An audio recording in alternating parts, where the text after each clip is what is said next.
Hello, hello, hello, and welcome to episode 95 of Cutscene Combos. We've got a monster episode for you this week. We've got a character profile on Echo.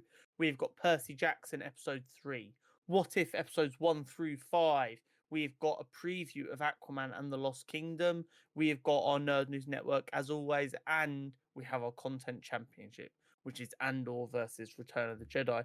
But before we get into all that good stuff, Horizontal, how was your Christmas? I had a very good Christmas.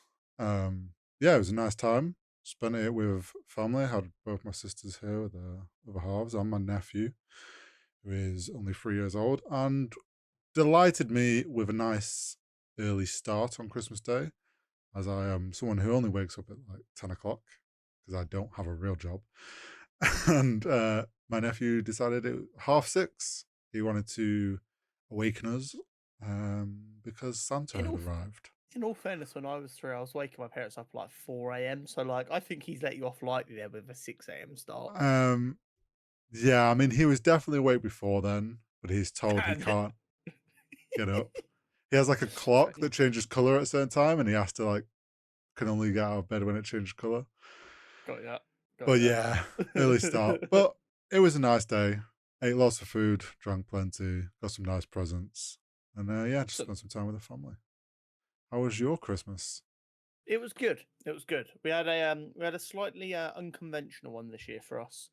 For the first time ever, my partner and her mother joined us on Christmas Day towards the back end, Mm. Christmas evening. That had been round at her sister's for dinner and then joined us in the evening, which isn't normally how we do things. But we also didn't have my sister for Christmas dinner this year because she was working Christmas Day into Boxing Day. So she was only here for the morning, then had to shoot off to work. So it was a bit of an unconventional one, but nice nonetheless. It's always good to catch up with family. Mm-hmm. And then I've just been degenning video games ever since because when you're off for an extended period of time as a gamer, what else is there to do? Um, but yeah, I'm ready. I'm ready for the new year to get started now. I'm ready to move into Mm. 2024. Same. Um, and what better place to start than the beginning of 2024, which brings us Echo. Mm. So our character profile this week is on Echo. Is there an echo Go in in here? I here. feel like I've heard this all before. Mm. Um, so our character profile this week is, of course, on Echo, who has her own show coming out under the Marvel Spotlight banner in like 2 weeks' time. So let's get right into it. Maya Lopez, aka Echo, first appeared in Daredevil Volume 2, Number 9 in May 1999. Maya Lopez is the adopted daughter turned assassin of criminal mastermind Kingpin. Kingpin didn't adopt Maya out of the goodness of his heart. Rather, Maya's actual father was a mob enforcer for Kingpin. When Kingpin decided that he had outlived his usefulness, he executed him. Instead of begging for his life, however, he begged Kingpin to take mercy on him and look after his daughter Maya. Maya has had a difficult start to life. Aside from losing her father so young, she also had the challenges of being treated differently by others due to her being deaf and Native American. Kingpin did take care of her, as her father had begged of him. However, due to her being deaf, Kingpin enrolled her in a school for children with special needs. However, it would soon become apparent after perfectly duplicating a song from a piano recital that Kingpin instead needed to move her to a school for gifted children instead due to her special talents. As she grew up and Daredevil became an issue for Kingpin, Kingpin noticed an opportunity to end Daredevil once and for all by telling Maya that it was Daredevil who had killed her father. Maya began studying Daredevil's battles with Bullseye to find a weakness. They would go on to fight multiple times. Eventually, Matt was able to convince her that he, in fact, was not responsible for her father's murder, but rather it was Kingpin. Upon learning this information, Maya became enraged and went to kill Kingpin. She was unsuccessful, but the attack left Kingpin blinded. After this, Maya began to live her life, traveling the world, visiting art museums wherever she went. Eventually, she decided to return to the reservation her father was from. While she was there, she spoke to the chief and decided that she needed to go on a vision quest. After a number of days of fasting and meditating, she was able to piece her visions together. She realized she was supposed to use her skills of sign language, dance, and music. It was here she would meet Matt again at a performance. However, it was not long before that her other skills became necessary once again, and she was recommended to the New Avengers by Daredevil, where she would aid them as the Ronin. Ah, So Maya Lopez, I think, is the best way I can think to put it is someone who was put in a horrible situation has done what they can to make the best out of it. yeah. She comes obviously. It's not her fault that her father was a criminal. Mm-hmm. It's not her fault that her father was murdered for no real reason, and Mm. that it's not her fault that Kingpin trained her and used her unique ability to like learn Yeah. things just by watching to turn her into a murderous assassin. But instead, every time she's been given the opportunity to do the right thing, Mm-hmm. she's worked really hard to try and do that. And I think that's why she's such a compelling character. Um, Yeah. it's also I don't know why, but for me, like it's obviously a bit of a mirroring with Matt obviously being blind and Yeah. Maya being deaf. You've got like an interesting dichotomy there, but obviously, as we discussed before, I'm pretty sure there's a not so nice history with villains normally being disabled in some way, Mm. which has always been kind of a as we've become a more well-rounded society and kind of Yeah. gone just because someone's disabled doesn't mean they're evil. People Mm-hmm. have kind of gone, can we try and avoid using this trope because it doesn't help anyone? Yeah. So I think it was kind of nice to see Maya not be made a villain because of her disability, but rather her disability almost kind of is what's special about her in a different way. Mm. Like she loves music, she loves art, she loves all these things, and an evil person tried to use her special gift for evil rather than her being inherently Yeah. evil. Um, she's definitely more of an anti-hero role these days. Mm. And I'm very, very curious to see where they go with her story in Echo. Obviously, she was in Hawkeye, Yep. um, which had a little bit of the origin story that we discussed here baked into it. Mm-hmm. Hawkeye ended with her appearing to shoot Kingpin. Yep. It did. So it'll be interesting to see where the rest of that story goes Mm. throughout her own show. But very excited for that. Yeah. I'm looking forward to it. Awesome. Percy Jackson. Yes. This show is very, very quickly becoming one of my favorite things we've talked about. I'm It is really very enjoying good. it. It's very, very good. And I don't know if it's helping or hurting that I saw like I remember the first film so vividly. Because part of me is like, oh, I remember this part of that film. I quite liked that. And then they're doing it better every time, and I'm like, oh, this is really cool. But at the same time, I know the broad strokes of what's happening, so I Mm. don't get to be really surprised by anything. Um, but still very much enjoying it. Yeah. I mean, obviously, I haven't seen. Oh, I don't remember the film. If I have some bits of it, so a lot of this is very new to me, and I'm enjoying. I'm just enjoying how they seem to be telling the story and going off the reception on social media. It's a much better portrayal of the books than what has previously been Yeah. done. I think the big thing is always I think as a general rule, books that are this like long turned into Mm. TV shows are always going to allow for more faithful adaptation than a film would. Yep. But also, Rick Riordan, the writer, wasn't happy with the films. He Mm. felt they cut out a lot of important stuff, and he's actively working on the TV show. Hmm. So he's helping in the writers' room to adapt it from the book to the screen, which is Yeah. again going to mean anything they're like, okay, we need to cut a little bit out here. He's like, okay, you can cut that. That's not important. This has to happen this way though. Mm. Yeah. Which I think is again, if you for people who enjoyed the books a lot and have read the books, they're going to be like, right, we know we're getting the stuff that really matters, and anything else is just kind of we can afford to lose. Yeah. I have to say, obviously, I don't know if the films did it this way, But I really enjoyed the way they portrayed Medusa. Yeah, the film did that completely differently. I really Completely liked differently. this, like, as a There portrayal of was Medusa.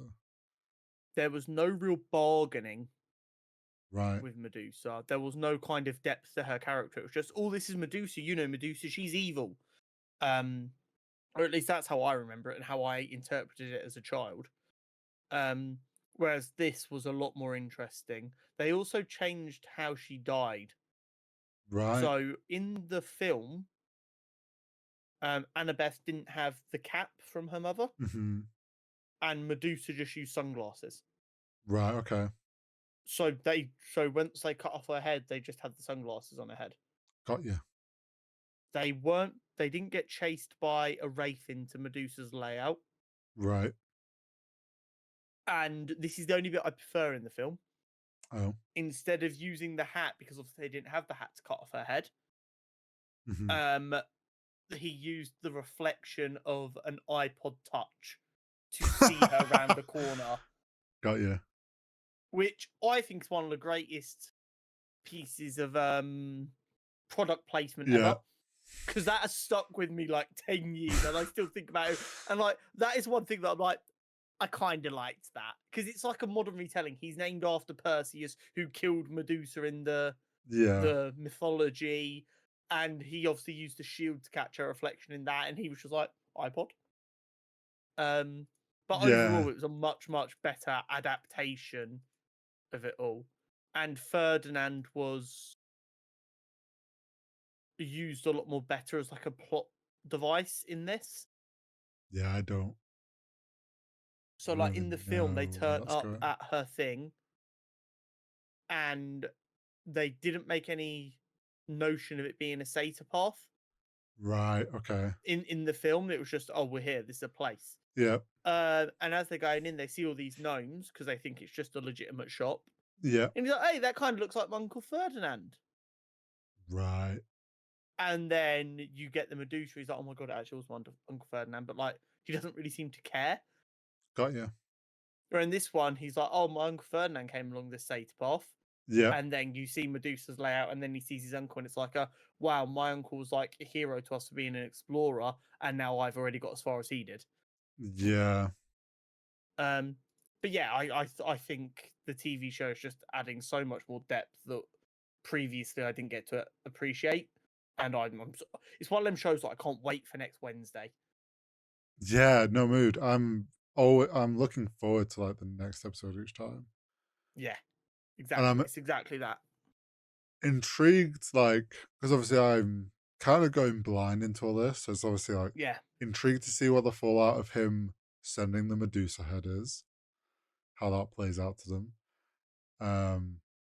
And then obviously now that he's kind of come clean about, they've all kind of come clean to each other a bit about their worries and concerns and different things.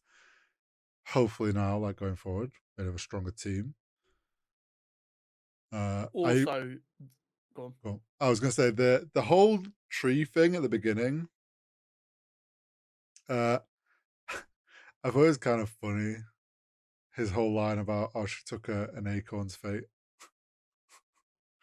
But I saw some I people were pissed on the internet. I Oh saw. really? Well, I saw Ooh. something which was like, so obviously probably people that maybe haven't read the books, something like, oh, Percy was such a dick with his comments. And it's Is like, it? Let's be completely clear here. Percy's a like 14-year-old boy whose mother's been stolen by Hades. mhm, His absentee father has now put him on this quest of you have to die or find this very dangerous thing. He's entitled to be a little bit of a dick. yeah. He also is very new to this. Yeah. Like, I think the people that have obviously had made those comments, like, one, obviously haven't read the books, and two, aren't kind of appreciating his point of view in the situation. Yeah. I was a dick at 14 and I didn't have to worry about any of the stuff Percy has to worry about. Uh, Um but yeah, I mean, I'm the the one thing I really will say, and this was like where I realized just how much better this is going to be than the film. okay. The Converse that Luke gave him, the design Mm. in this is so much better than the one in the film. Oh, is it really The one cheap? in the film just literally had like ankle, like the wings that like a cherub would have. Yeah. It literally just kind of had them on the back of it. Oh. Whereas this one, it's got the whole thing where like the laces like Yeah. flow into a wing, and I'm like, okay, they look sick. Yeah, they spent a bit more on VFX. Yeah, I for sure. will say, like, it was a bit. I didn't hate how they did it, but the whole thing with the Medusa head being invisible and then having them to have to hold it, it just looked a little awkward. It's It's like, oh yes, I'm definitely holding a head covered in snakes.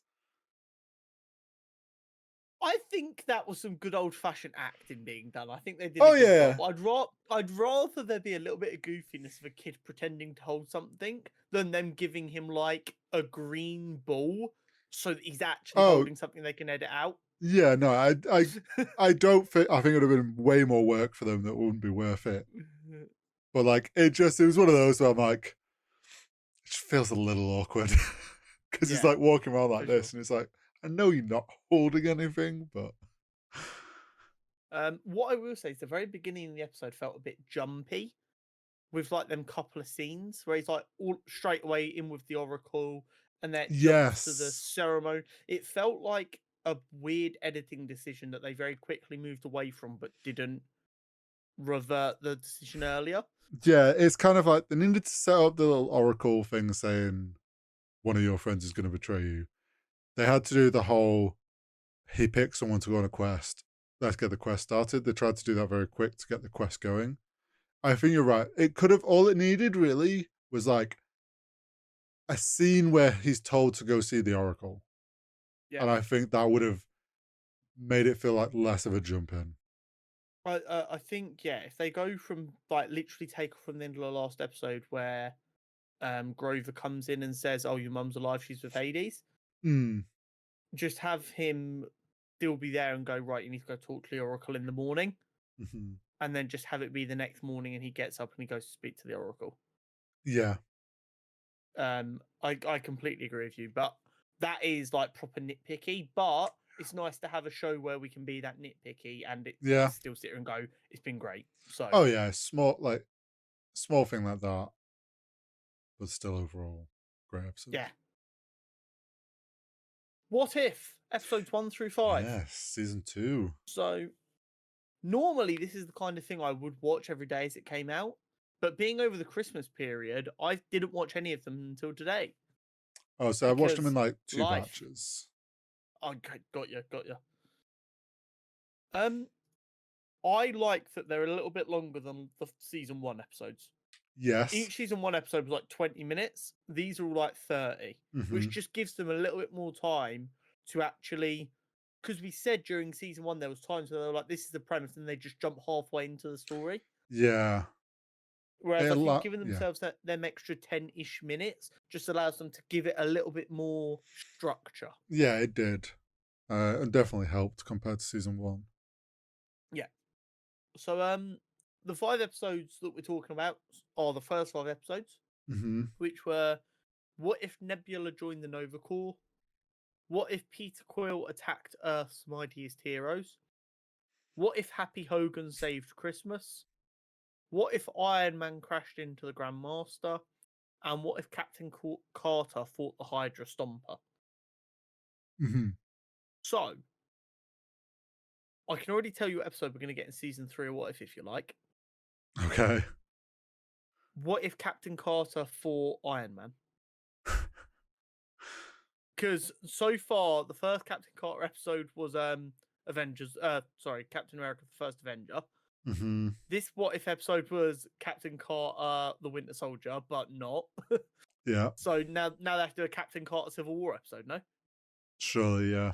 Redo the Captain America trilogy just for Captain Carter instead. Yeah, it does feel that way, doesn't it? Um, I get they kind of made a rod for their own back in season 1 with making the stories link up. mm, I could have lived without the stories linking up. yeah. It felt like at first I was like, okay, maybe they're not. And then I was like, no, this is starting to link again. Yeah. The threads are being I sewn. do you want to know what the problem I have with them linking is? Because I don't think it's inherently bad, but it means the rewatchability of the individual episodes you like goes down. Yes. Yeah, because then there's this like weird little thing that will happen that you're like, well, I know this is part of something else. Yeah, I also exactly. have to say, going off like what we discussed about who the Watcher is last week and his Hmm. origin and stuff, and knowing he is not meant to get involved, but when he did so in a way that they still didn't know it was someone doing it. I didn't like that Captain Carter ended with her going, Watcher help, or like shouting out for the I Watcher. guess that's just because well, obviously Captain Carter was involved in the multiversal thing, Yeah. so she knows there's a dude who knows what Yeah. the fuck's going on. She's just Like, kind of like, "You're going to need to clue me in here because the fuck is this?" it's just like, it's a bit, I'm like, okay, you're sticking with this whole breaking that rule sort of thing. Yeah. I will say So some I enjoyed more than others. yeah, so that was literally what I was about to get into. If you had to rank these episodes, what kind of order are you putting them in? Ooh. I actually think I would put the Happy Hogan one first. I thought it was the most fun and more abstract idea. I had more fun with the concept. Yeah. Yeah. Um I think the one I liked the least was actually the Captain Carter one. Okay. I wasn't that keen. Uh I enjoyed I'd probably put like the Peter Quill one maybe as my second, then Nebula, then Iron Man. I think we're very similar here. So I think Peter Quill attacked Earth's Mightiest Heroes, my favorite episode. I really like that spin on like late 80s Avengers. Yeah, I liked how I we really, essentially really got to like that. see all the dads, Yeah. but in their prime. Yeah. And it was really, really funny. It made me laugh. And I didn't know why because I hadn't watched the episode yet. But as I was doing research for Echo, I Yeah, saw that Bill Foster was trending on Marvel fandom, which is what I use for a lot of like fact checking. yeah, I was like, oh, I wonder why. I wonder why Giant Man is. Oh, sorry, Goliath is trending. That's weird. And now I know it's yeah, because he was in this episode of What If, and people are like, oh, I want to know more about Bill Foster. Um, but yeah, no, I really enjoyed that spin on it. I felt like all the characters felt good. Hank Pym in these What If episodes is so much fun. yeah, Um, I would say Happy Saves Christmas is then number 2 for me. Just like I said, it's a lot more fun and abstract, but mm, I didn't find it as compelling a story because it's a more just silly, goofy what if and yeah. not as interesting inherently. But it was still so much fun. Always fun to see Justin Hammer again. That an idiot. Do you And like the feel like go they on. parodied Die Hard a little bit? Yeah, absolutely. That was absolutely what they were going for. Yeah. Yeah, they Which is made it like, obvious with like the yeah, Darcy jokes and that. um, and the him in the van, and the fact it's a Christmas party, office block gets attacked. I also feel like they did that whole thing with the Hulk serum purely so they could say Hulk Hogan. Yeah, 100%. What I am curious about though is I know it might just be a memory failure here. Do they say at any point what went differently compared to the main universe? Um, I feel like there was something said at the beginning.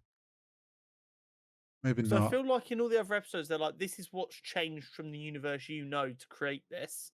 I feel like we didn't get that in Happy's episode. Maybe I'm just forgetting. I don't think we did. I think we just got the setup was Iron Man's been working on a serum with Hulk's Yeah, blood,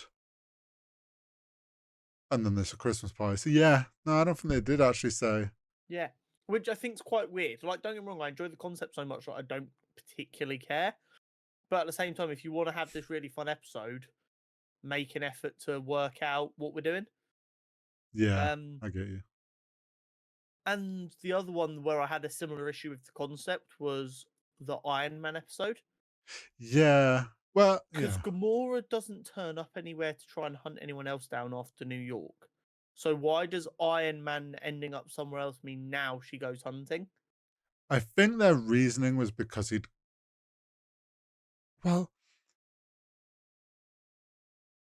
I don't know. Actually, I was about to say because he destroyed the Chitauri. I wonder if Yeah, it's because he ended up where he was. yeah, maybe because he was alone and didn't have the rest of the Avengers to help him. Yeah, or maybe like because he was out in the galaxy, he flagged up more. I don't know. Um, so that one's a little bit like I'm struggling to get from the point A to point B here. Yeah, I get you on that. Um, but I mean, the episodes have been fun so far. I've enjoyed it. The animation seems a little bit crisper, Yeah, which I think we see a lot of the time in season twos of shows because they're like, "Oh, this was popular, so we're willing to give you a bit more money on it and maybe a hmm bit more time on it." Um, I'm I looking forward also to the what have we Nebula got? one.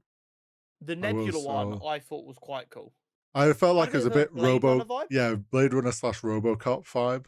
I actually enjoyed the little double cross action that was happening and stuff. Yeah, I thought it was an interesting story.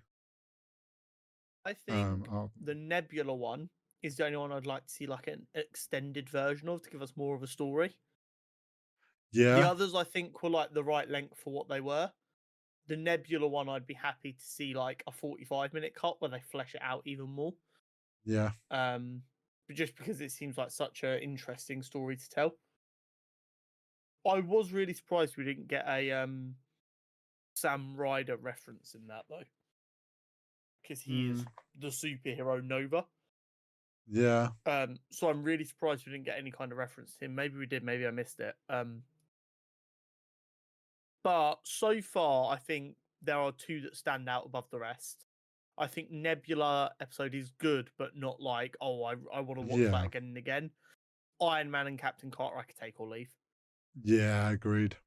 I see why that Iron Man episode was skipped in season one.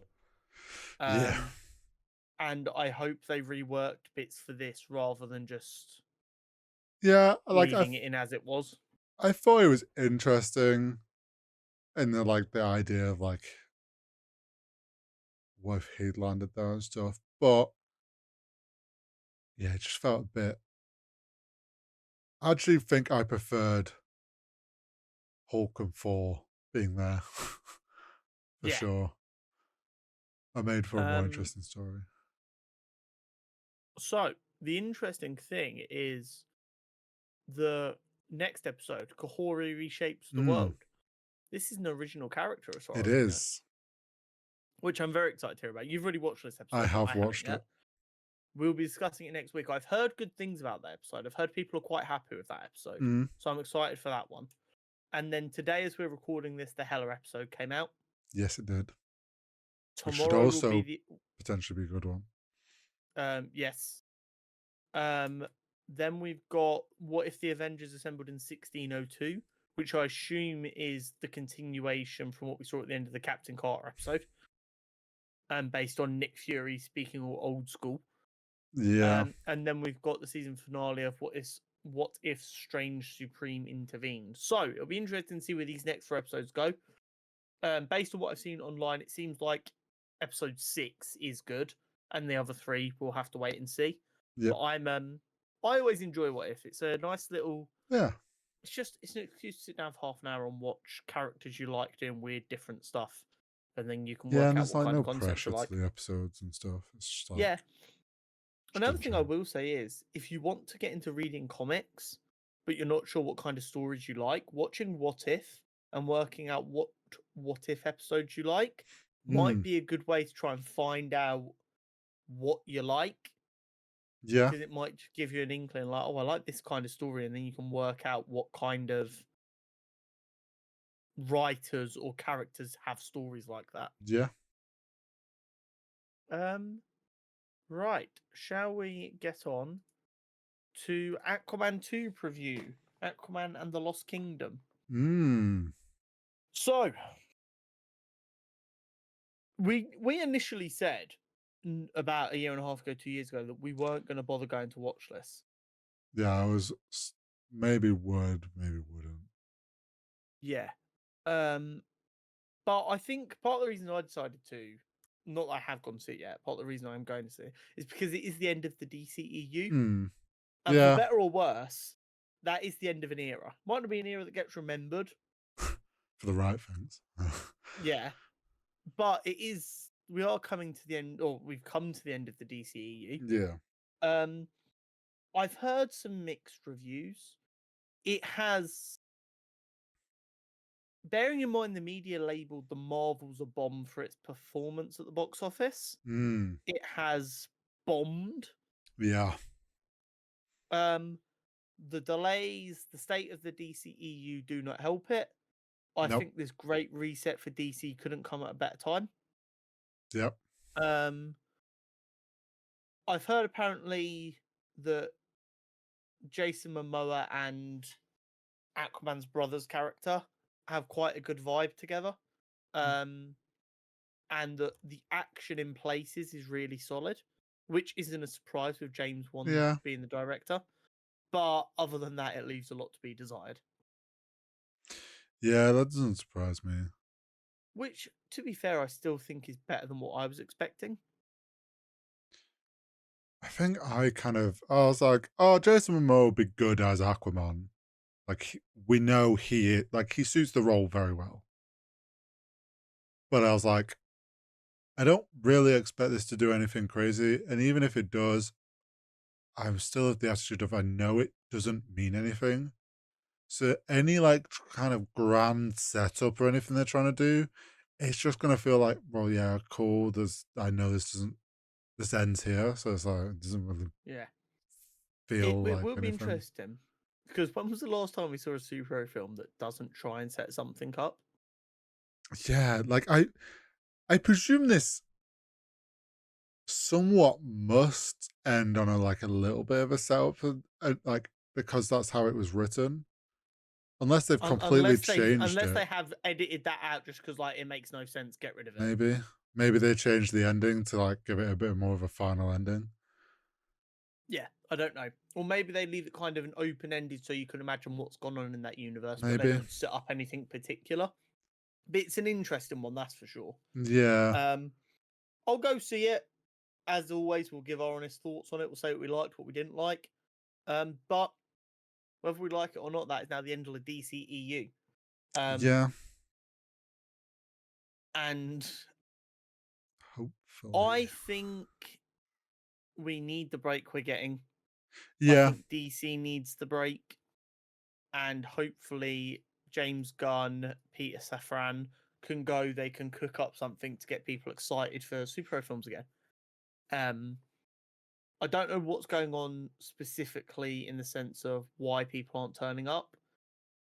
It's not purely a quality thing. Yes, I think the quality of superhero films has dipped from the impossible highs we were achieving towards the end of the Infinity War saga. And it just feels like every film at that time just couldn't miss. I think Twitter is partly to blame with the changes Elon Musk has made with Twitter, and people can now get paid for posting tweets. What we get now is these tweets that you'll see if you scroll for more than 5 minutes, and it'll be a picture of a thing, and it'll be like, it's been long enough now, say something good or say something bad. Yeah. And because all superhero films were so beloved for so long, it's now just everyone engagement farming to make money by nitpicking every little thing that actually no one ever cared about. Yeah. It creates this cycle of only discussing little nitpicky things, which convinces everyone something's terrible. And I mean, we see it with everything now. Something will come out and it will be beloved, and then 6 months later, everyone's like, "Oh no, this was terrible." I mean, we saw it with Spider-Man 2 6 weeks after it came out. It's like, right, the game's been out long enough now. Tell me how shit it is. Like, Jesus Christ. Yeah, I think you're right. I think the break comes at the right time. Gives DC time to reset. It needed I think partly the reason Aquaman's flopped is everyone's already like we know. Nothing else is coming now. This is the end of the DCU. This film doesn't really matter to a bigger picture. It's probably going to be a bit meh on the story. There's a bit of controversy in people that are in it. And a lot of people as well that like DC probably already think the DC, that they know James Gunn's taking over. So they're like, oh, I kind of thought it was already over. But I think the break will do them good. also coming at a time where Marvel's saying they're going to slow down a bit. Hopefully, gives a bit more of like a chill period on superhero content a little bit, that people don't feel they're being swamped with it. So when DC starts up again, maybe it has a better chance. Also, need to remember for a large part of this year, superhero projects weren't getting any media Mm, because of the strikes. yeah, And whether we like it or not, a big reason that superhero films did well was the superstars going out and like yeah, talking about it, doing the interviews, doing all the publicity for it. And they didn't have that for most of the projects this year. mm, We know how not much we wrong. love Aman Vellani on this channel. She's brilliant. I love watching her Yeah, do interviews. I'm telling you right now, if the Marvels had a full press run that wasn't hampered by the strikes, and we 100% agree with the strikes, they absolutely needed to do them for mm, themselves. But if the Marvels wouldn't have been coming out alongside a strike, I think the Marvels wouldn't have flopped at all. Because I think a agreed. lot of people would have seen her on Twitter doing coverage for this film, and they'd go, "Oh, I need to go see this." Yeah, no, I don't think you're wrong. It will be curious to see where we go from here.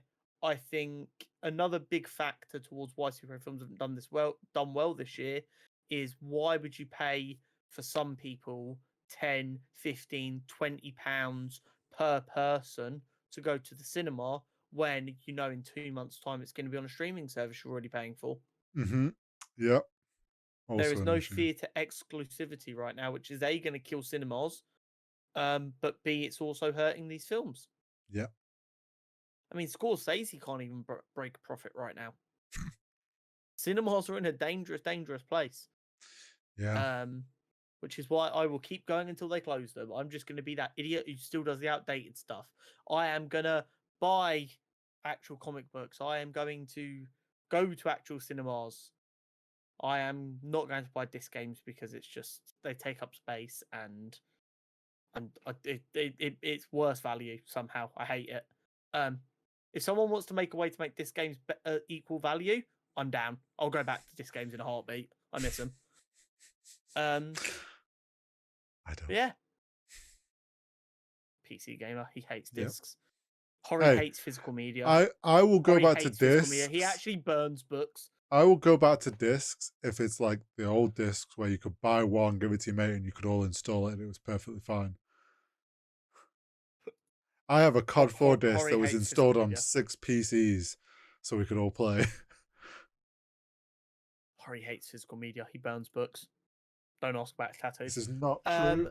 I have a book right here. Should we get into some nerdy news? Yes, I think we should. A lot of this news is kind of lukewarm news because unfortunately all the people who Yeah. leaked stuff were taking a break for Christmas. Fucking How weirdos. dare they? But we have still got some interesting things to discuss. Yeah, we do. So, rumors are rumoring and building some momentum that the Batman Part 2 will feature Dick Grayson and Hush. This has led to a very, very mixed reaction from fans on Twitter. And what I mean by mixed is people see Dick Grayson is going to be in the Batman Part 2. People see Hush is going to be in the Batman Part 2. So I've not read a massive amount of Batman comics, but I do understand Hush as a character. Okay. I would guess, based on what I've seen, that the people who do read Batman comics find that Hush is very, very rarely written well. Mm-hmm. And none of his motivations or things he does are unique to him as a villain, which kind of leaves them in the situation of why bother? Anything you can do with Hush that is enticing, you can do better with a different villain. Got you. So they're like, why would you do Hush? Do someone else. I'm not sure if you remember, after watching The Batman, I said, and we saw that Robert Pattinson said he'd love to have a Robin. He said he'd love Jason Todd, and I was like, no, I don't want them to change the ordering. So we need to have Dick Grayson. Yeah. I'm very excited to see we're going to get Dick Grayson. Mhm. And although this is a gritty Matt Reeves world, I need Dick Grayson to be this little ball of energy child. And it's going to seem like a really weird counterbalance, Yeah. but that's exactly what Robin is supposed to be. Yeah. I need an almost Spider-Man-esque energy to it, of just like him joking and chatting and making jokes and annoying henchmen the entire time, because that is what Robin is through and through. Yeah, I mean, you can 100%. definitely get that and still keep it within Matt Reeves' world. Because like even it just toned down a bit from the comics is still a big contrast to what Batman will be like. Exactly. Which is, And also, I hope they go really bright with the suit. Don't even give it an armored look. Give it that I really bet. bright and yellow. They will give it an armor look, I Yeah. know, but I don't want them to. Because whether we want to Well, admit I don't it or know. not, Because the aesthetic they went with was very much of like Bruce Wayne in his own garage. What would he build with his bike and his car? yeah, but his So suit was also armored as fuck. it was. Well, it was armored, but it was like padded armor. Yeah. So like it could still be if he's like having to whip up some thing for a kid, it could bomber jacket and a cargo pants. The thing that a lot of people miss with Robin's costume is that, oh, like, it's so bright, it would be so obvious. It's Yeah. like, that's the point. Batman made it bright so that Robin really had to stick to the shadows and follow his training. Otherwise, he's going to stick out like a sore thumb. Also, basically uses him as bait. There is a prevailing fan theory that there is also the case of, well, if one of us is going to get spotted, it's going to be you, and then they won't be looking for me. Yeah. We take that with a pinch of salt. But yeah, it forces Robin to stay in the shadows. Yeah. Because if he goes somewhere where there is light, he's going to be obvious. So True. go where there isn't light. If there's no light, the color doesn't matter. True. So yeah, I'm very excited for that. Although I saw a post that had Dick Grayson, Hush, as well as a few other names thrown in, that James Gunn did go, this is bullshit. Right. But I'm choosing to say that he only was saying bullshit about the other parts because I want to huff my copium and believe that Dick Grayson is going to be in the Batman Part 2. And they're going to cast an actual 11-year-old boy, which does mean that I can't be Dick Grayson, but I can live with that. Now, normally we would do a bit of a wrap of 2023 in an episode like this. Yeah. But there was so much talk about that I didn't really think about it. But I have got a little wrap of 2023. Okay. The most pirated shows of 2023 list has been revealed. This is always my favourite list of the year because this is always evidence of what the most hype shows were of the year. Yeah. That is how this has always been. That's why Game of Thrones was always at the top and stuff like that. This is what are the most hype shows that year. Mm-hmm. And it gives us a bit of indication. So, in number one, which I had forgotten about because it was earlier in the year, but I'm not surprised by at all, was The Last of Us. Yeah, not surprised at all. No, I absolutely see why. Especially bearing in mind, because of the streaming services it was on, it wasn't easily available in a lot of the world, which kind of means it has to be pirated. Mm-hmm. Number two, The Mandalorian, Season 3. The Mandalorian, I'm pretty sure, is always on this list when it has a season that's come out that year. So it doesn't surprise me once again. Yeah. Number 3, Loki. I didn't even think about it because it felt like, although people who watched it loved it, it didn't feel like it was spoken about that much. Yeah, though But maybe I mean, talking to my brother-in-law, he's kind of stopped watching most Marvel things, but he loved Loki. And I think a lot of Marvel fans got pulled back in with the reception of Loki. So possibly those ones that had stopped paying for Disney Plus, but like, oh shit, I'm missing out on a really good show and just went to the high seas. Hi ho. Number 4, Ahsoka. Not surprised. No, not surprised at all. This one really did surprise me. Yeah, this does. Secret Invasion. I don't. Everything else so far on this list had really, really good reviews. and Mm. everyone was very positive about. So I see why people who don't want to pay for stuff would be like, "Oh, I've heard this is good. I'll go watch that." Hmm. Secret Invasion, although we enjoyed most of it up until the end, Yeah. um, got very middling reviews from basically everyone. Mm. Like for every really good review for the early episodes, especially like ours, there was someone who hated it. So I'm amazed that there was people pirating this in enough like capacity Yeah. to Make this list. reach this list. Yeah, it does surprise me. Yeah. I don't Um know if it was because it had like a okay start, so maybe people were like, "Oh, this maybe is interesting," but I don't so I'm know. trying to think, was there anything else really coming out alongside Secret Invasion? It was it was the middle of the strikes. There wasn't a lot going on, was there? No. Maybe that's part of the reason, but that one surprised me. I was surprised to see that on the list. Yeah. Next up is a show I don't know anything about called Silo. I don't have a clue what this is. It's a drama series that was on Apple TV. Oh, I saw something about this on TikTok. That is why it will be on this list. Oh. Um, it was one, like them shows that get split into a million parts for Yeah. TikTok. It was one of them. So it was the Um, TikTok channels pirating it Probably, yeah. then. So like as broad strokes I can possibly get, in the entirety of society lives in a big underground bunker because of a nuclear wasteland up top, Ah, and classic anyone things. who asks what happened Gets gets kicked out. got you. A woman became really obsessed. Her husband was a police officer. She said, "I want to know what's going on," so they kicked her out, and he was forced to kick her out. Got you. Then he got really depressed and basically, instead of killing himself, just said, "I want out," because that's Hmm. like getting them to kill him instead. And then, by the sounds of it, like when he gets out there, they find this whole conspiracy of people who can actually live above the ground, and his wife is out there. Blah blah blah blah. Got you. I don't know more than that, but that I think is the general gist. Um, Monarch: Legacy of Monsters, is that The the show that's Godzilla. set in the Godzilla world? Yeah. I did hear good things about that. That's not my kind of Yeah, I think the nerd people that delicacy. have enjoyed the Godzilla films have been enjoying this as a kind of an expansion of that. Godzilla as a brand is on a big resurgence. Like the reaction to Mm. Godzilla -1 has been phenomenal. Um, so Oh I yeah. imagine that's just part of that brand Yeah. recovering its power.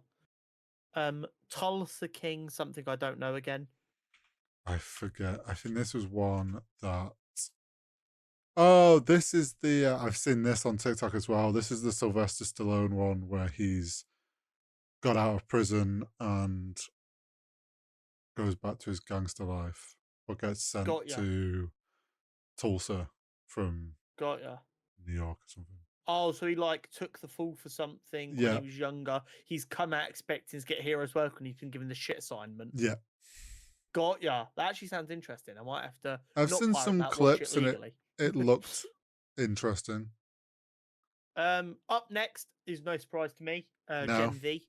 oh yeah, Gen V might be one of the most surprising shows of the year. Of like people heard it was coming, but they weren't sure what to expect, and then everyone was yeah. just like, "This is great." So it doesn't surprise me that it's on the pirate list at all. No, yeah, I agree. I And then Ted Lasso. Ted Lasso was in its last season. Um, I imagine the pirating was a lot of old seasons as well as the new season. yeah, Um, I mean, I watched all of Ted Lasso for the first time this year. I didn't pirate it. Jenna got a new phone and we got like a month free or 3 months free of Apple TV. So we binged it in that 3 month period. fair. Um, and it was great. I'm not massively surprised that was on there. Um, so I think the only massive surprise for us is Secret Invasion. Yeah, I I, still I I don't really understand, but Everything else on here, I see why it might be on there. Secret Invasion surprises me. Um, Maybe it just shows that superhero products do still have a little bit of a desire out there. People just don't want to pay for it. yeah, or Amelia Clark really has that many fans. Maybe. Right, I'm going to go on a little bit of a rant for this next one. Okay, I'll As settle far in you can then. probably tell from the amount of stuff I wrote on this. This paragraph Yeah. of a news So, note. Zack Snyder has claimed that no one's interested in doing one-off superhero movies anymore. And they all kind of live in this cul-de-sac, he said about the movies. And everyone thinks that when they're writing one, they're going to get to do more. Mm. And that's why they're not as good, because people aren't worried about the story, they're worried about the universe. Mm. This is Zack Snyder, ladies and gentlemen. The same man who ruined the DCEU, whether it's by his own fault or through his loyal fan base's fault, Mm-hmm. sold his Army of the Dead universe to Netflix, which was a zombie film followed by a heist film set in the same universe 10 years earlier. Great universe. And then sold his Rebel Moon universe to Netflix, which is a Star Wars ripoff. rip-off of Star Wars that we thought might at least have some interesting themes. The first one's come out to dog shit reviews. Yeah. All the while, his fans have been lobbying DC to sell the rights to the DCEU Netflix so he can continue it. Not gonna happen. And people can more than willingly come to me and go, okay, but he's not trying to get the DCEU back up and running at Netflix. No, but he's also very vocal on social media, and at any point he could go, I don't want to continue the DCEU, or stop hounding Warner Brothers. Yeah. People are responsible for what their fans do to an extent. Yes. So while your fans have spent 4 years, 5 years, however long it's actually been now, screaming and shouting and pissing their pants, telling DC that they need to sell the DCEU to Netflix so that their God Schneider can do it as he intended without their interference, and he's just sat there and gone and said nothing, Mm. is fucking insane. It is not such a small minority that he is better off ignoring it. No. It is a very vocal minority, and it is still a minority of people, obviously, but they are making enough noise that I can't fucking escape the noise. So there is no way he doesn't know it's happening. Yeah, no, you like he I don't like doing this because I don't dislike Zack Snyder. I quite liked his version of the Justice League. Does he make some decisions I don't necessarily agree with? Yes. That's what art's about, though. Mm. But my God, his inability to tell his fans to shut the fuck up is becoming a big problem. And this self-righteous, everyone wants to do a universe, no one wants to do a film right now, when he's on his third cinematic universe in the last decade, is fucking outrageous. Yeah, it's very bold of him to say that. Which do you know what? I think that's come from he wanted to do an R-rated Star Wars film, which probably would have been a one-off story. He got told no, so he tried to turn it into a universe. It's failed, and he's salty about the fact that Disney didn't let him do a one-off story. Like, there is nothing, I promise you, stopping Zack Snyder writing these contained stories that he can do in 2 hours, 2.5 hours, and selling it to Netflix or releasing it separately or whatever. He is not being forced to turn these films into universes. I promise you. No, and if he isn't writing them as universes, but then it's like Netflix and stuff are saying, well, we'll give you this if you do, and he's just giving in that easily. Well, that's his own fucking fault. Yeah. Defend your art. Go, no, this is a self-contained story. Yeah. I don't dislike him, but shit like this makes my blood boil. I would like him to say, just to come out and publicly be like, I am done with DC and superhero, like anything DC. Stop asking me to continue the DCU. But he doesn't want to. No, because he wants he wants to keep the loyal fans, because they have paid off when it was like the Snyder cut and he got his way with that. Like, he wants that leverage there when he needs it. This way, by not saying he's done with DC, because let's be clear, if he said he was done with the DCEU, that would not stop James Gunn calling him up if there's a film he wants him to work on. Yeah? But by not saying he's done with the DCEU, every time DC says something about Superman, or anything, you're going to get a Mhm. bunch of Schneider fanboys in the comments going, bring back the Schneider. And what happens then is normal people will go in there and they'll go, oh, yeah, I remember the Schneider films. I like Man of Steel. And they'll see what he's up to now. They'll Google, he's like, oh, what's Zack Snyder done recently? And Yep. they'll see Rebel Moon and they'll see Army of the Dead and whatever project he's currently working on. He is using it as free marketing for whatever else he's working on by osmosis. Yeah. And that might be like the most tinfoil hat I've ever sounded, but it's fucking common sense if you just look at what's going on. Like that's the only thing that makes sense. It definitely feels like he is willing to let these hardcore fans just spout what they want on social media because he wants to keep that leverage at arm's length, but have it there ready to use when he wants to. Exactly. So, Exactly. say what you want. On to Superman. Yes. Superman Legacy has been confirmed to start filming in March by James Gunn. Exciting. And he's also said in a subsequent post there will be no announcement / reveal of the costume before filming starts. I like how he states before filming starts because he knows it's going to be a battle for that to not get leaked. That leak on Twitter is going to hit like a line of coke you never done. It's going to be nuts. Twitter is going to go into meltdown because that's going to be the first droplet of the DCU we really get. And the person who leaks that is they're going to get so many engagements from it. It's going to be crazy. Mm-hmm. The real thing I'm hoping to see, however, is a very limited amount of like CG for it. Yeah. I'm hoping, and I think we will get a largely practical suit for Superman. But it remains to be seen. And maybe they pull off a masterstroke and they manage to keep it hidden most of the time. Imagine.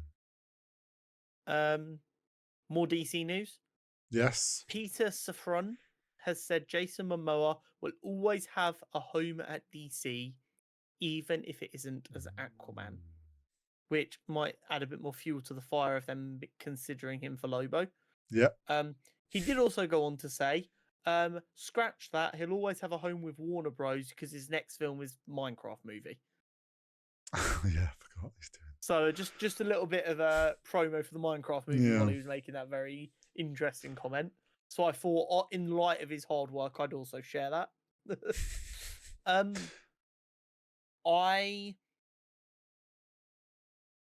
I am continually flip-flopping between whether I think Jason Momoa is hanging around for the DCU or if they've both just agreed if the right thing comes along, they're happy to work together again.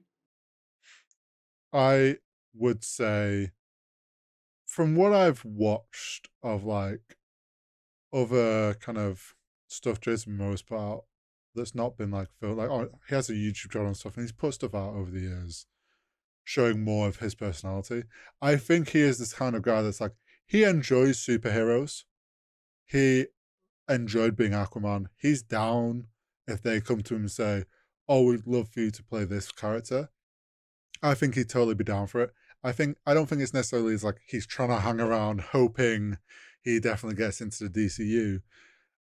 I think he's just genuinely enjoys what he gets to do and the people like he also this like we say, Loba. There's a few roles that he could very easily fit in, and if the guys there like him, then there's a high chance we see him again. I think as of right now, I'm sitting more on the side of there's not a role he's already been cast in or working on, but they've both very openly said to each other, "Hey, if the right thing comes along, you'll get a phone call." And he's like, "And I'll answer the phone call." Yeah. And it doesn't seem like there's any bad blood in that at all. No. And although this is in the news segment, I can't think of a better time to do it. The DCEU is officially over. What was your highlight? What was your low light? Just the one. What's my highlight? Now, are we saying the Blue Beetle is DCU? Yes. Okay. That is DCEU. I'm just checking. It's not part of this. I'd probably say It's hard to pick. Either there's two that would probably be my highlights: Go on. Suicide Squad 2 Mm-hmm. and Man of Steel. For low light, where do I start? The rest of the DCEU. I don't know if it's the Justice League mess, or honestly, if it was Flash. Though I don't think Flash was terrible. It's hard because it's kind of just been so long of just mediocre shit from them. Yeah. I don't You know do find what's the yourself asking the worst. question, do I hate this more because it's been mediocre for so long? Or Yeah, is it actually getting worse? I think the Justice League mess is probably my low light. I'm pretty similar to you with where I'm struggling with stuff.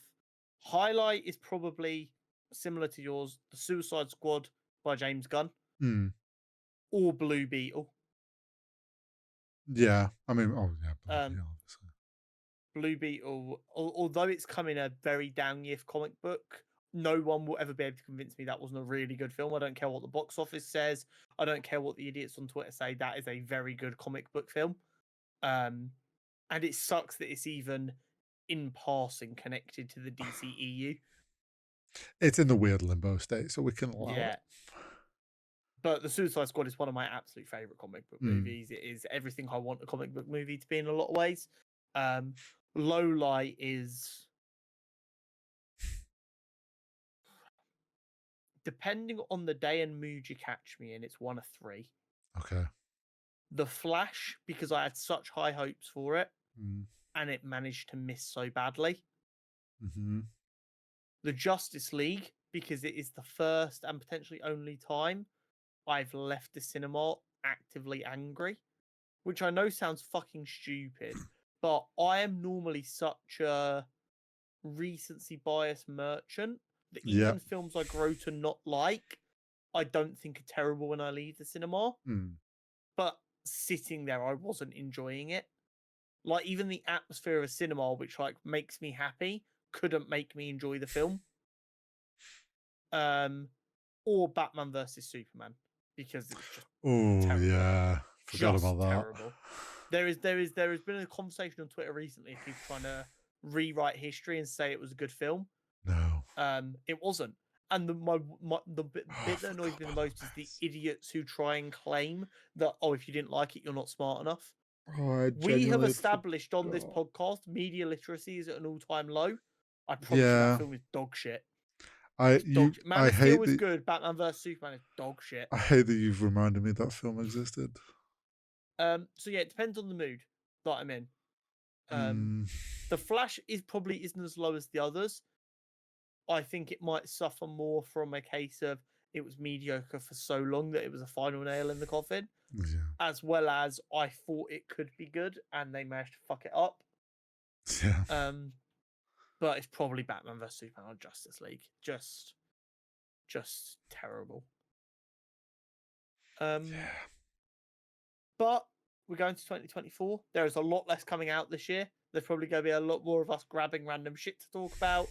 Maybe going back and looking at old stuff. Who knows? We will see. There's a lot of Star Wars coming out this year, so there is a lot of Star Wars coming out this year.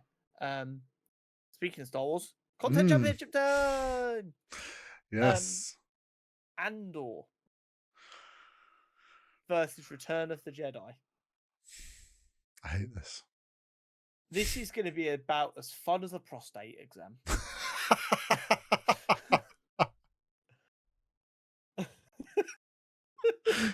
What a fucking what a thing to choose. Tell me I'm wrong. I wouldn't know. I'm not had one. At your age. Yeah, I knew that was coming. I was waiting for the as age always, joke. we have 6 categories to help us get through this. Mm-hmm. We have personal relevance, how well has it aged, rewatchability, story, acting, and cinematography / general visual appeal. Yes. Would you like to get started, Hori, with your personal feelings towards each of these projects? I mean, Return of the Jedi is the culmination of my entrance into Star Wars, let's be honest. Like, that is the classic ending of the trilogy that everyone remembers. It is what set it, and technically, without that successful trilogy and the fan base it created, we wouldn't have had Andor. True. So there's that to it. But then Andor, I mean, it was one of the shows we've loved to cover on this podcast. One of the better shows, like I'd say one of the top 2 shows to come out of Star Wars. And links to one of like our favorite films as well. So there's a lot there that kind of really resonates. But yeah, it's just both highlights, but in different ways. Yeah. Andor is the best Star Wars show. And it elevates my favorite Star Wars film, Rogue One. Mm-hmm. Andor is really, really good. Doesn't quite do it justice. I don't know. You don't watch it and feel like you're watching a sci-fi world about wizards with laser swords, but in the best way possible. I get you. Like, yes, there's no Jedi in this, and that does suck a little bit, but at the same time, my God, what a compelling story that makes this universe feel so much more lived in. Yeah, I agree. Would I care about Andor if it wasn't for the films with the wizards with laser sticks? No, of course I wouldn't. But does it make me care about that world more? Yes. I care so much more about the characters and their struggles because of shows like Andor that give the world context and make it feel more lived in and human. I can't relate to Luke Skywalker as a Jedi who learns he's special. I can relate to the story of Andor talking about all the people who are just kind of stranded in this world with these mega powerful people forcing everyone in these shit conditions that they feel like they can't do anything, and then they realize they should all band together and kill anyone who's making it difficult. I find that incredibly relatable. But then Return of the Jedi, it is the wizards with the spinny sticks that are nice bright colors, and the Ewoks and Palpatine and the lightning and the magic of it all. And it's magical. The first time you watch Return of the Jedi, or even the original trilogy, and get to Return of the Jedi, it's fucking awesome. I am a Jedi like my father before me. It's a fucking bar. They don't write them like they used to. It's crazy. I love them both so much. Star Wars is potentially the goated franchise. So yeah, that's where we're about on that. How well have they aged, Horizontal? I mean, Return of the Jedi, people still, like, to this day look back on it. It's such a highlight. And I think, in a way, unfortunately, the trilogies that have come after it have made it age even better. As much as we wish that those trilogies were as good, if anything, they've just made us appreciate the original trilogy even more. Andor, I feel it's too soon. It's been a while, but it's still too soon to like really appreciate how that's aged. But going off how well Rogue One aged, I imagine Andor will age incredibly as well. Yes. I cannot think of many films that have aged as well as the original Star Wars trilogy. Lord of the Rings. For one franchise to do all three, well, no, because even Lord of the Rings is just coming from like the early 2000s. True. The latest, like Return of the Jedi, came out in 83. Yeah. Now, as much as we joke, that's what, 10 years before you were born? 12? 95? 12, yeah. 12 years before you were born, was the end of that trilogy. And I still love it. So And you're now 27, 28, whatever it is, and there's more, and the universe is getting bigger, and you're having people born who are like 6, 7 years old now. There are people who were born this year who in 3 or 4, 5, 6 years time will be introduced to these films and fall in love with this universe as well. That is crazy. yeah. Like, Yeah. that's the only other films that survive that long are like your all-time classics, like your Godfathers and your Goodfellas and stuff. Yeah, you're not wrong. Like, that is insane. And it doesn't look like it was made in 1983. No. When you look at other films of that era. Yeah. It was ahead of its time massively. The mind truly boggles at how well them Star Wars films has aged. And bearing in mind they are like 40 years old this year, Return of the Jedi. Yeah. I don't think we've even fully begun to understand just how iconic and long lasting these films are, which is crazy that it can be around for 40 years so comfortably, and we Yeah. still don't fully grasp how powerful and iconic the franchise is. Yeah. No, not wrong. Andor, I do agree that it's a bit too early to know how well it's aging. I would say so far it's aged well. Yes. I think the reaction to the news of Andor not coming out in Andor season 2 not making its 2024 release anymore tells us how well it's aged, because everyone saw Yeah. that news and was like, that kind of sucks, but it's understandable because we want you to cook again.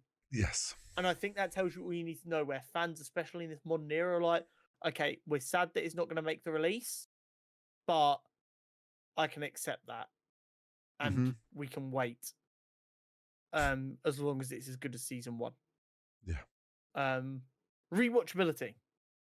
I'm gonna be a little bit harsh on Andor out the gate here. Okay. Bang average rewatchability. It's not even been a year. Yeah. It's quite an intense watch. That's not the kind of thing like a Family Guy, which is my go-to rewatch show, that I can have on my second monitor while I'm playing games. And because when Yeah. I want to watch Andor, I want to watch it. And if I actually want to watch something, I don't tend to forget what's happened. Therefore, I don't need to really watch it again. Yeah, I get you. Whereas Return of the Jedi, I rewatch not as regularly as I'd like to. Agreed. I wish I had the time to rewatch the original Star Wars trilogy more often, but like it's 6-7 hours, which isn't easy to fit in. This is the thing. I think there's moments of Andor that I have rewatched. The speeches, all of but the speeches, like give you me all of say, them. to rewatch it all, it's one too early to want to rewatch it, and it is a sit down focus rewatch. I think the rewatchability for Andor will go up once it's completed, and it's like you've got the whole Andor story into Rogue One, because it's like a contained thing. More want to kind of rewatch it as a collective. But then you have got the issue, like you say, I don't watch the original trilogy as much as I wish I did. But it is also a commitment, because you can't just watch episode 6. No. You have to watch episode 4, 5, and 6. Yeah, it would be insane if someone was just going to want to watch Return of the Jedi. I'd be like, yeah, in 4 hours when we're done with the first 2. Yeah, no, I'll be like, no, put on episode 4. Exactly. And that does hurt the rewatchability of it, because it is intrinsically linked with the other. Someone goes, "You want to watch A New Hope?" I'm like, "Yeah, screw it." That means in the next month I can just sit down and watch Empire at any point, because I've seen A New Hope recently enough. Yeah. I'm allowed to do that. You've got it's like a cooldown. You can't just watch episode 5. But if you've watched episode 4, you've got like a month and a half, maybe 2 months, where you can just sit down and watch episode 5 at any time. And then you unlock the ability to just rewatch 6. Yeah, you do. Which does hurt it, but I do think films are intrinsically easier to rewatch than Andor. Yeah. Or any TV series. Because Andor was what, 7 episodes? 7 or 8, I forget. Episodes. Oh no, it's 12. We're done. Oh, God. Yeah, Yeah, so each yeah. one of them was like 40 minutes. Yeah. Like, you sit down and start watching Andor, I sit down and watching Star Wars first, and I can be on to the prequels before you finished. Yeah. Which is always going to make it more rewatchable. This is true. Story. This is the first one where I'm a bit more confident. Okay. Andor is one of the most well together, well written, and put together shows I've ever watched. I A would lot of the heavy lifting is done by the previous lore Yeah. because it gives them a time frame to work within. I accept that. Mhm. However, they still have to write a story that fits within that world without altering it too heavily, and also telling a compelling narrative that's not been told before, which I think makes it more impressive. Yeah.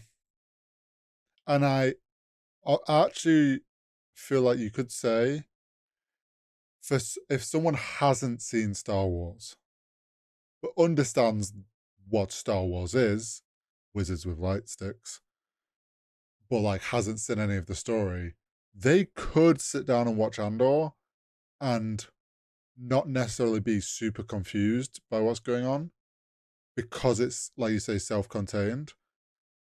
Whereas episode 6, like you need to watch 4 and 5. Yeah.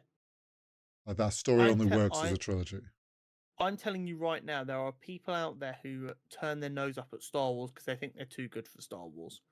You trick them and give them Andor without them knowing it's set in the Star Wars universe. They'll enjoy. They will watch it and they will think it's a high piece that's better than Star Wars. And they will probably use it and go, see, this is what Star Wars should be. Now, I'm not saying that Andor is better than base Star Wars. What I'm saying is it's that style of art that snobs will often use. Which is why I don't want to sit here and go, oh, it blows Return of the Jedi out of the water. Because we are not snobs here. This is all like nerd content. It would be dumb to be snobs about it. But I think while Return of the Jedi is a masterpiece of a story, which I adore, I do think Andor, because of what it has to work within, as well as add on to, it has more limitations and it is still around the level, if not exceeding the level of Return of the Jedi story-wise. Yeah.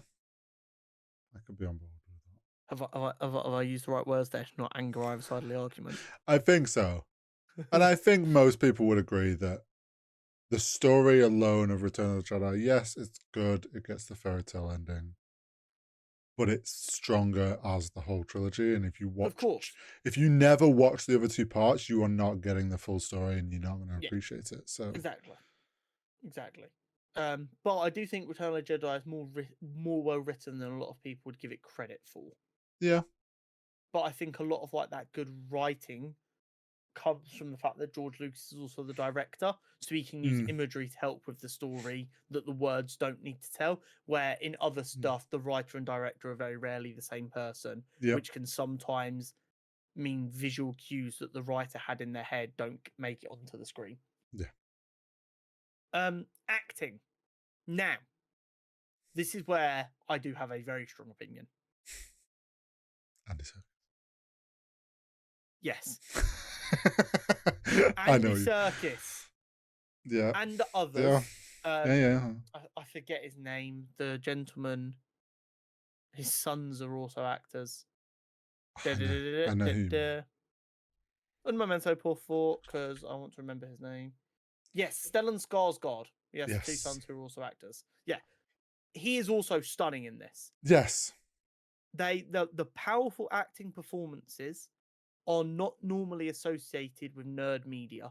They are giving more traditional thespian performances around really traditional topics of war and humanity and all of this that is not normally associated with nerd media or Star Wars. We know that Star Wars has these themes baked right into it, but George Lucas, when he was writing the originals, made it palatable to children so that he could, rightly or wrongly, instill in them the idea that this big, powerful empire is a bad thing. He was anti what America was doing in Vietnam. He's very public about that. Yeah. But he made it more palatable to people of the day. Yeah. In a world that we're in now where media is so much freer and people know this stuff, they need to be a bit more blunt about their message so that people get past finding out the initial message and actually think deeper about it, which Yeah. is what Andor does. It takes Mhm. the idea of, yes, the world is dog shit, the government is corrupt. We'll give you that for free. Now look at what we're talking about. Yeah. And like the speeches of this film, I mean, you said it a minute ago when we were talking about rewatchability. They are so rewatchable. Yeah. Anytime I'm at work on a Friday and I'm like, no, I can get through this. You watch Stellan's speech from the episode where he gets the information from the mole, or you watch Yes. Andy's speech, and I just feel myself literally.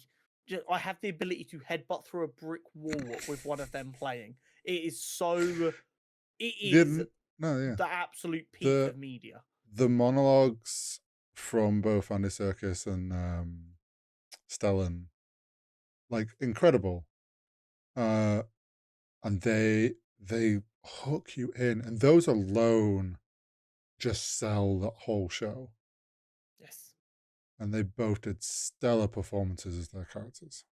I think acting performances are a lot easier to get recognized for when there is less nerdy magic associated with the story. Yeah. It is a lot more difficult to deliver very serious and well respected acting performances when you're spinning a stick that glows. Yeah. Like James Earl Jones managed it because he's just got such an amazing voice. And Mark Hamill and Carrie Fisher and Harrison Ford did a great job of making you believe they're in this world. Yeah. But because it's so out there, it's a little bit difficult to really feel the emotion as much because again, it's not as relatable. Yeah, yeah. Because Andor's a lot more grounded and a Mhm. lot more relatable. You find them gritty acting performances a lot like you can feel the emotion a little bit more because you can imagine what you feel like in that situation yourself. Yeah. Which is why Star Wars does have its moments. But Mhm. Andor just has more of them and more consistently. Yeah, I would agree. Cinematography. Oh, some of the shots in Andor are beautiful. Andor is. I'm just doing a double check in my head quickly. Andor came out last year or this year? 2022, wasn't it? Yeah, 2022. Last year. As far as I can remember, it was the prettiest show of 2022 by a country mile. I can't think of anything else that came out last year that I was like, wow, that's pretty more so than Andor. Yeah, I don't remember any. Nothing Rings like of Power has its moments, but I don't think yeah, it's quite on the same level as consistently. yeah. No, I would say. I mean, the thing with Andor is it manages to have those incredible Star Wars shots and Star Wars like scenes with like the moment with the tractor beam and he's escaped. Yeah. Like those shots are so Star Wars, yet there's not a single lightsaber. And it's just like it embodies that world visually.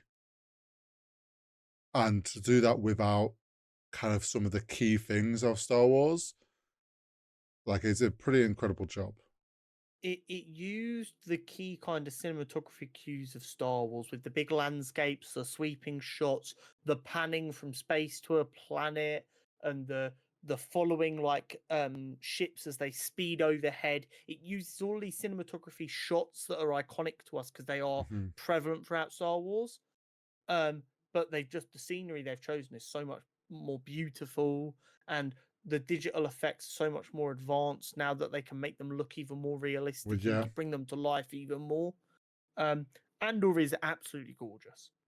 yeah, And it is very difficult to make an argument for Return of the Jedi here, except for the fact that the original trilogy of Star Wars, Return of the Jedi included, created, perfected, and then made public techniques that moved cinema forward. Yeah.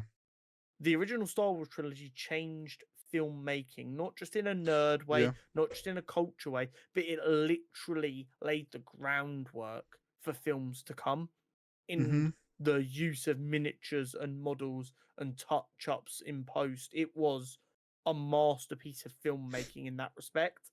And no matter what you might say about George Lucas's dialogue writing or creative decisions, the man is a visionary of actual filmmaking. Yeah.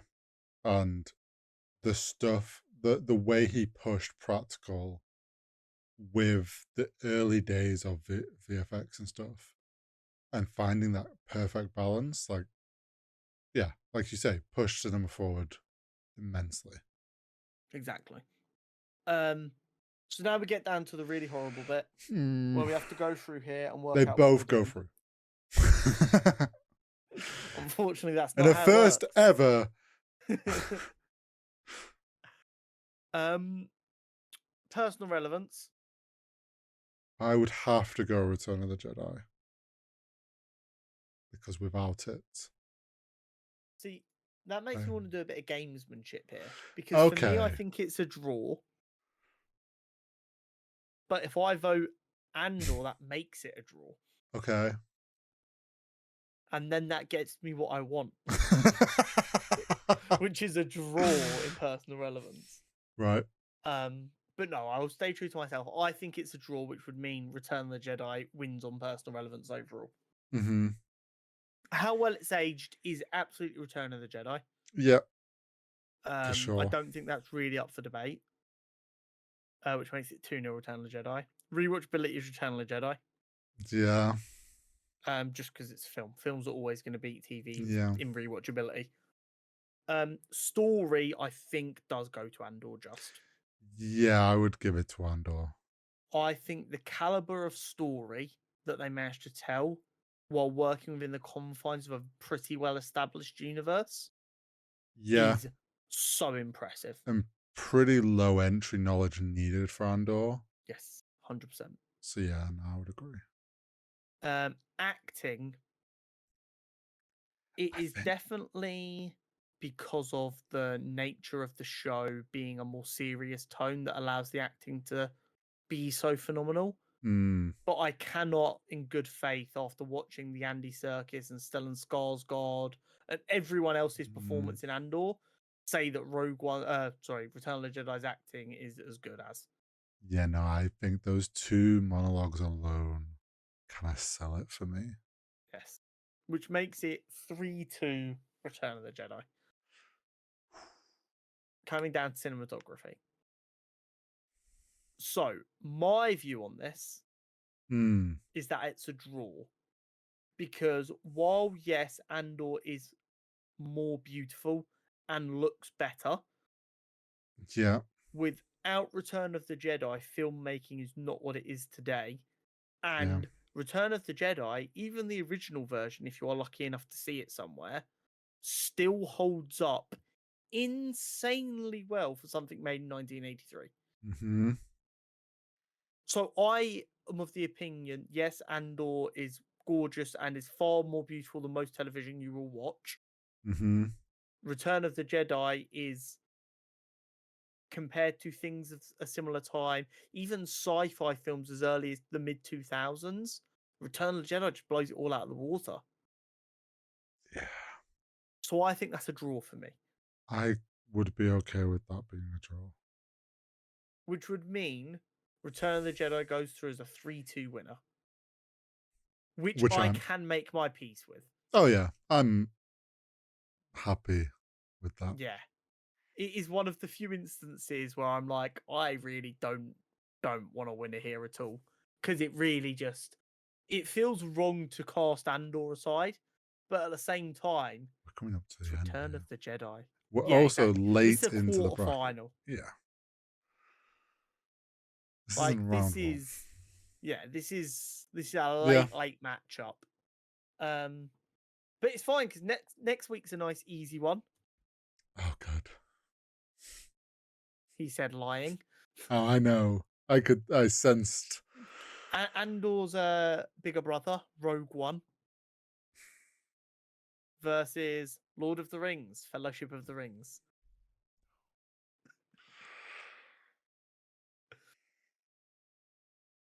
BRB, I've got to watch Lord of the Rings this week so that I have recency bias. I'll be like, I rewatched it this week, so therefore it wins in rewatchability.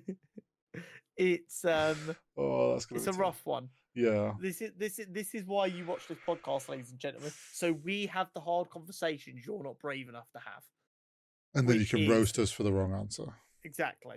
But that is it from us this week. Yep.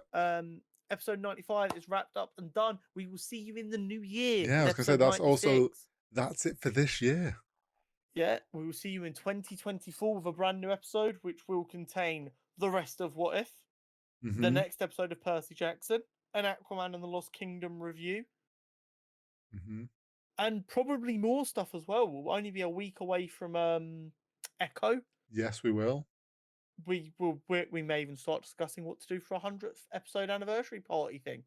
This is true. Who knows? Make sure you like and subscribe. And we'll see you in the new year. We'll see you in the new year.